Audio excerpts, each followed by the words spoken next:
여러분 안녕하세요. 오늘 우리는 평범한 일상 속에서 발견할 수 있는 위대한 삶의 통찰에 대해 이야기할 겁니다. 어쩌면 지금 이 순간에도 무심코 흘려보내고 있는 시간 속에 여러분의 인생을 뒤바꿀 강력한 깨달음이 숨어 있을지도 모릅니다. 오늘은 15분 남짓한 시간 동안 여러분의 삶에 깊은 울림과 감동, 그리고 때로는 짜릿한 자극을 선사할 철학적인 여정으로 여러분을 초대합니다. 준비되셨나요?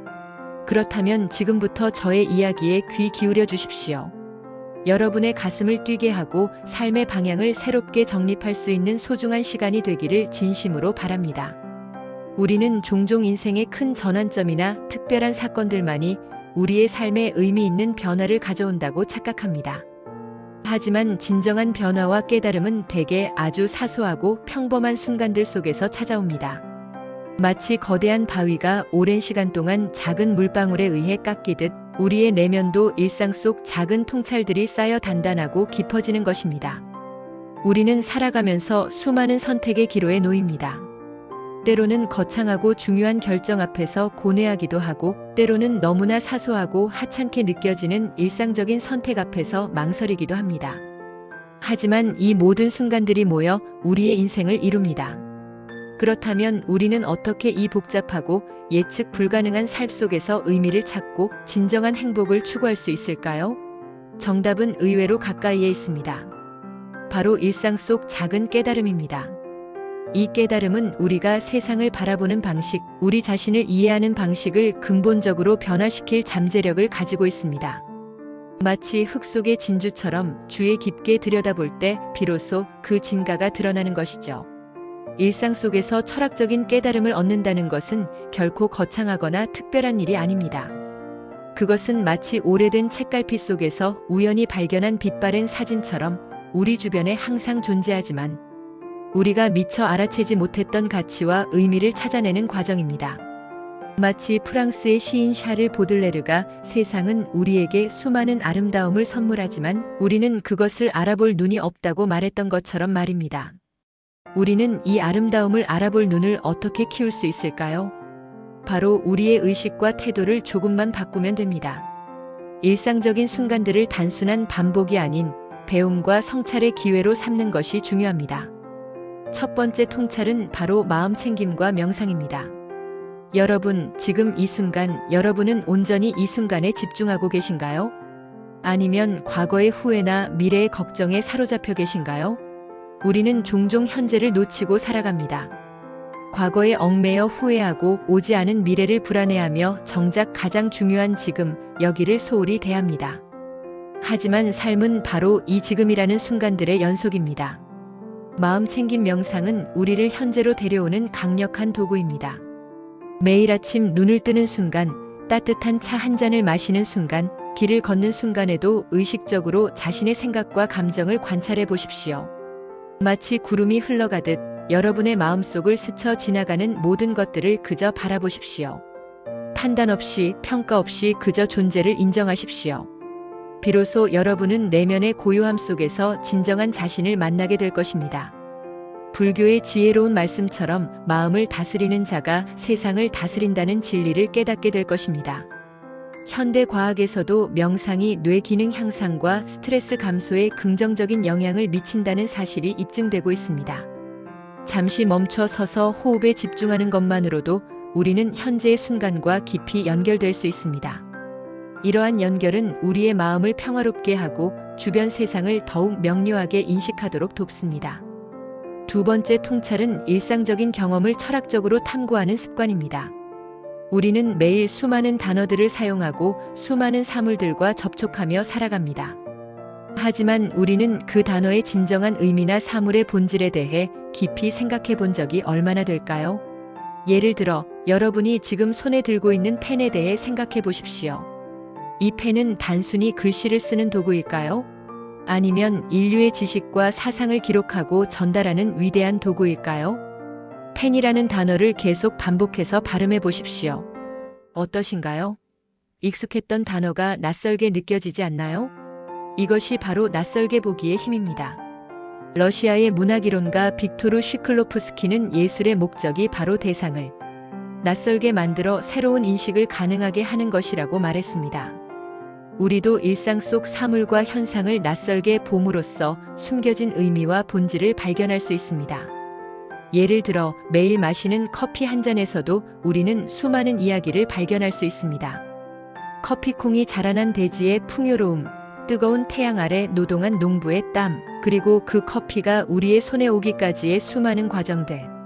이 모든 것이 모여 한 잔의 커피가 됩니다. 이런 식으로 일상적인 경험에 질문을 던지고 깊이 생각하는 습관을 기르십시오. 나는 누구인가? 나는 왜 존재하는가? 나는 무엇을 위해 살아가는가? 와 같은 근원적인 질문들을 스스로에게 던지고 그 답을 찾아가는 과정을 통해 여러분의 철학적 사고는 깊어질 것입니다. 이 과정은 마치 동굴 속 보물을 찾아 떠나는 모험과 같습니다. 힘들지만 발견의 기쁨은 그 어떤 것과도 비교할 수 없을 만큼 값진 것이죠. 이러한 철학적 탐구는 우리가 겉으로 보이는 현상 너머의 본질을 꿰뚫어 볼 수 있는 안목을 길러줍니다. 세 번째 통찰은 타인과의 교류에서 비롯됩니다. 우리는 사회적 존재이며 다른 사람들과의 관계 속에서 성장하고 배우며 깨달음을 얻습니다. 특히 올바른 사람들과의 교류는 우리의 삶을 풍요롭게 만들고 깨달음으로 가는 지름길이 될 수 있습니다. 여기서 올바른 사람들이란 단순히 성공한 사람들을 의미하는 것이 아닙니다. 그들은 우리에게 진심 어린 조언을 해주고 우리의 잘못을 기꺼이 지적해주며 우리가 더 나은 방향으로 나아갈 수 있도록 돕는 사람들입니다. 그들은 우리의 인생 선배이자 멘토이며 때로는 든든한 버팀목이 되어주는 존재들입니다. 그들의 경험과 지혜는 우리가 겪을지도 모르는 수많은 시행착오를 줄여주고 우리가 나아가야 할 길을 밝혀주는 등대와 같습니다. 공자의 말씀처럼 세 사람이 길을 가면 반드시 나의 스승이 있다는 것을 명심하십시오. 심지어 우리에게 상처를 주거나 고통을 안겨주는 사람들조차도 우리에게 중요한 가르침을 줄 수 있습니다. 그들을 통해 우리는 인내심을 배우고 용서를 배우며 타인의 고통을 이해하는 공감 능력을 기를 수 있습니다.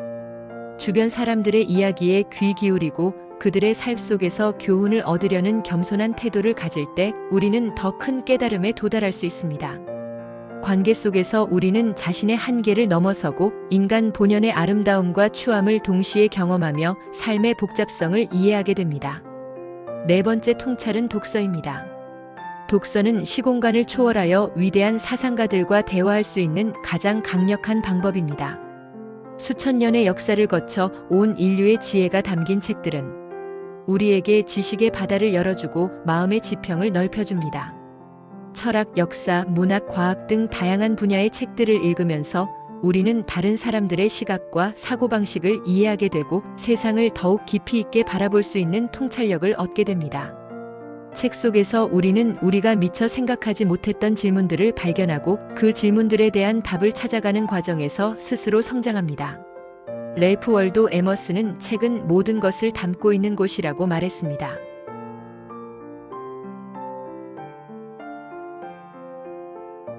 한 권의 책이 우리의 세계관을 송두리째 흔들고 삶의 방향을 전환시키는 계기가 될 수도 있습니다. 책은 침묵하는 스승이지만 그 가르침은 그 어떤 목소리보다 강력하고 영원합니다. 다섯 번째 통찰은 내면의 소리에 귀 기울이는 것입니다. 우리는 종종 외부의 시선이나 사회의 기대에 갇혀 자신의 진정한 목소리를 듣지 못할 때가 있습니다. 세상은 끊임없이 우리에게 무엇을 해야 하는지, 어떻게 살아야 하는지를 강요합니다. 하지만 진정한 행복은 타인의 기준이 아닌 자신의 내면에서 우러나오는 욕구와 가치를 따를 때 찾아옵니다. 여러분의 고민에 대한 답은 이미 여러분 자신 안에 존재하고 있을 가능성이 큽니다. 중요한 것은 그 내면의 소리를 듣기 위해 잠시 멈추고 자신에게 집중하는 시간을 갖는 것입니다. 조용히 눈을 감고 자신의 마음속으로 들어가 보십시오. 무엇이 여러분을 진정으로 기쁘게 하는지, 무엇이 여러분의 가슴을 뛰게 하는지, 무엇이 여러분에게 진정한 만족감을 주는지 질문해 보십시오. 그리고 그 내면의 소리에 따라 행동할 용기를 가지십시오. 여러분 자신이 진정으로 원하는 것을 파악하고 그에 따라 삶의 방향을 설정할 때 여러분은 비로소 진정한 자유와 행복을 경험하게 될 것입니다. 인도의 시성 타고르는 가장 먼 여행은 머리에서 가슴으로의 여행이라고 말했습니다. 여러분의 내면을 탐구하는 것은 그 어떤 외부 탐험보다도 위대한 여정이 될 것입니다. 자신의 내면을 깊이 들여다보는 과정은 때때로 불편하고 고통스러울 수 있습니다. 하지만 그 고통을 넘어섰을 때 우리는 자신의 진정한 모습과 마주하게 되고 삶의 본질적인 목적을 깨닫게 됩니다. 자기 이해는 모든 지혜의 시작입니다. 6번째 통찰은 작은 것부터 시작하는 용기입니다. 거창한 목표를 세우는 것도 중요하지만 때로는 작은 실천들이 모여 큰 변화를 만들어냅니다. 우리는 종종 완벽한 준비가 될 때까지 시작을 주저하곤 합니다. 하지만 완벽한 때는 결코 오지 않습니다. 지금 당장 시작하는 것이 중요합니다. 예를 들어 매일 아침 5분씩 명상을 하는 것, 하루에 단 한 페이지라도 책을 읽는 것, 주변 사람들에게 따뜻한 말 한마디를 건네는 것과 같은 작은 행동들이 여러분의 삶에 긍정적인 영향을 미칠 수 있습니다. 작은 변화들이 쌓여 습관이 되고 그 습관들이 모여 여러분의 삶 전체를 변화시키는 거대한 힘을 발휘할 것입니다. 철학자 노자도 천리길도 한 걸음부터라고 말했습니다. 너무 큰 부담을 느끼지 마십시오. 중요한 것은 시작하는 것입니다. 그리고 그 시작을 꾸준히 이어나가는 것입니다. 작은 성공 경험들이 쌓이면 자신감이 생기고 더 큰 도전을 할 용기를 얻게 됩니다. 꾸준한 실천을 통해 여러분은 예상치 못한 깨달음과 보상을 얻게 될 것입니다. 이 작은 시작이 바로 여러분의 삶을 변화시키는 위대한 여정의 첫걸음이 될 것입니다. 로마의 철학자 세네카는 매일 조금씩 발전하는 것이야말로 진정한 진보라고 했습니다. 작은 한 걸음 한 걸음이 모여 여러분의 인생이라는 거대한 건축물을 완성해 나가는 것입니다. 7번째 통찰은 침묵을 기르는 시간입니다. 우리는 소음으로 가득한 세상에 살고 있습니다. 끊임없이 울리는 스마트폰 알림, TV 소리, 주변 사람들의 대화 소리 등 우리는 침묵을 경험할 기회가 거의 없습니다. 이러한 외부의 소음뿐만 아니라 우리 내면의 생각과 걱정들도 끊임없이 우리를 괴롭힙니다. 하지만 진정한 깨달음은 종종 침묵 속에서 찾아옵니다. 잠시 모든 것을 내려놓고 아무 소리도 들리지 않는 고요한 공간에서 자신을 돌아보는 시간을 가져보십시오. 침묵은 우리에게 내면의 소리에 귀 기울일 기회를 주고 복잡한 생각들을 정리할 시간을 줍니다. 마치 물이 고요해지면 바닥이 보이듯이 마음이 고요해지면 진실이 드러납니다. 독일의 철학자 니체는 침묵은 깊이 있는 영혼의 언어라고 말했습니다. 침묵 속에서 여러분은 자기 자신과 깊이 연결될 수 있으며 삶의 본질적인 질문들에 대한 답을 찾을 수 있을 것입니다. 침묵은 단지 소리가 없는 상태를 넘어 내면의 혼란을 잠재우고 명료한 의식을 회복하는 과정입니다. 이 시간을 통해 우리는 외부의 자극에 휘둘리지 않고 자신의 중심을 잡는 힘을 기를 수 있습니다. 하루 5분, 단 10분이라도 좋습니다. 고요함 속에서 자신과 대화하는 시간을 가져보십시오. 분명 새로운 깨달음이 여러분을 찾아올 것입니다. 마지막으로 8번째 통찰은 일상에서의 마음 챙김입니다. 첫 번째 통찰인 마음 챙김과 연결되지만 이는 좀 더 구체적인 실천 방법을 의미합니다. 우리는 걷기, 식사하기, 차 마시기와 같은 일상적인 활동들을 의식 없이 반복할 때가 많습니다. 우리는 식사를 하면서 스마트폰을 보거나 대화를 하느라 음식의 맛을 제대로 느끼지 못합니다. 걷는 동안에도 목적지에 대한 생각이나 다른 걱정에 사로잡혀 주변의 아름다움을 놓치곤 합니다. 하지만 이러한 순간들에도 의식적으로 집중하고 몰입할 때 우리는 놀라운 깨달음을 얻을 수 있습니다. 예를 들어 식사를 할 때 음식의 맛, 향, 질감을 오감으로 느껴보십시오. 씹는 소리, 삼키는 감각 하나하나에 집중해 보십시오. 차를 마실 때 차의 온도, 향기, 목 넘김을 온전히 경험해 보십시오. 걸을 때 발바닥이 땅에 닿는 감각, 바람이 얼굴을 스치는 느낌에 집중해 보십시오. 이러한 의식적인 행동은 우리의 감각을 깨우고 현재에 대한 인식을 높여줍니다.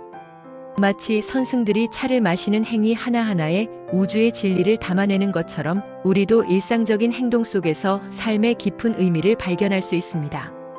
틱나탄 스님은 걷는 것은 명상이다라고 말씀하셨습니다. 여러분의 모든 일상 활동을 명상의 기회로 삼으십시오. 접시를 닦는 행위, 빨래를 개는 행위조차도 온전히 몰입한다면 그것은 더 이상 단순한 가사 노동이 아니라 삶의 신성한 의식이 될 수 있습니다. 일상 속의 모든 순간이 바로 깨달음의 장이 될 수 있음을 기억하십시오. 여러분, 우리는 오늘 일상 속에서 발견할 수 있는 8가지 철학적인 통찰에 대해 이야기했습니다. 마음 챙김과 명상, 일상적인 경험의 철학적 탐구, 타인과의 교류, 독서, 내면의 소리에 귀 기울이기, 작은 것부터 시작하는 용기, 침묵을 기르는 시간, 그리고 일상에서의 마음 챙김까지. 이 모든 것들은 여러분의 삶을 더욱 의미 있고 풍요롭게 만들 수 있는 강력한 도구들입니다. 이 8가지 통찰은 서로 독립적으로 존재하는 것이 아니라 유기적으로 연결되어 있으며 상호 보완적인 관계에 있습니다. 하나를 실천하면 다른 통찰에 대한 이해도 깊어지고 결국은 전체적인 삶의 질을 향상시키는 선순환을 만들어냅니다. 기억하십시오. 삶은 거창한 이벤트들로만 이루어져 있는 것이 아닙니다. 오히려 평범하고 반복되는 일상 속에서 진정한 깨달음과 성장이 이루어집니다. 영국의 작가 버지니아 울프는 인생은 우리가 깨어나 있는 동안에 일어나는 모든 일이다라고 말했습니다. 맞습니다. 깨어있는 의식으로 일상을 살아갈 때 우리는 매 순간 새로운 발견과 놀라운 깨달음을 경험할 수 있습니다. 여러분의 일상 속에서 마주하는 모든 것이 사실은 여러분에게 말을 걸고 있는 위대한 스승일 수 있습니다. 단지 우리가 그 목소리를 듣지 못했을 뿐입니다. 지금부터 여러분의 일상을 새로운 시선으로 바라보십시오. 익숙했던 것들을 낯설게 보고 무심코 지나쳤던 순간들의 의미를 부여해 보십시오. 여러분의 주변에는 이미 수많은 지혜와 통찰이 숨겨져 있습니다. 그것들을 발견하고 자신의 삶에 적용하는 것은 오직 여러분의 몫입니다. 이 과정에서 여러분은 단순히 지식을 얻는 것을 넘어 삶을 살아가는 지혜를 체득하게 될 것입니다. 마치 스펀지가 물을 흡수하듯 주변의 모든 경험들을 자신의 내면을 성장시키는 양분으로 삼으십시오. 이 여정은 때로는 외롭고 힘들 수도 있습니다. 진실을 마주하는 것은 언제나 용기를 필요로 합니다. 하지만 포기하지 마십시오. 모든 위대한 깨달음은 고난과 성찰의 시간을 통해 얻어집니다. 여러분 안에는 무한한 잠재력과 지혜가 숨겨져 있습니다. 그것을 믿고 꾸준히 탐구해 나가십시오. 이 과정을 통해 여러분은 더욱 단단하고 지혜로운 사람으로 성장할 것이며 궁극적으로는 진정한 자아를 발견하고 삶의 의미를 깨달을 수 있을 것입니다. 여러분의 삶은 단 한 번 주어지는 소중한 기회입니다. 이 기회를 최대한 활용하여 후회 없는 삶을 살아가십시오. 오늘 제가 드린 이야기가 여러분의 삶에 작은 영감이라도 주었다면 저는 더할 나위 없이 기쁠 것입니다. 지금 이 순간부터 여러분의 일상 속에서 숨겨진 보물들을 찾아 떠나는 위대한 여정을 시작하시길 바랍니다. 이 세상은 여러분이 발견하기를 기다리는 수많은 경이로움으로 가득 차 있습니다. 여러분의 삶을 진정으로 아름답고 의미 있게 만드는 것은 바로 여러분 자신입니다. 용기 있는 자만이 진정한 깨달음에 도달할 수 있습니다. 여러분의 빛나는 미래를 응원합니다. 감사합니다.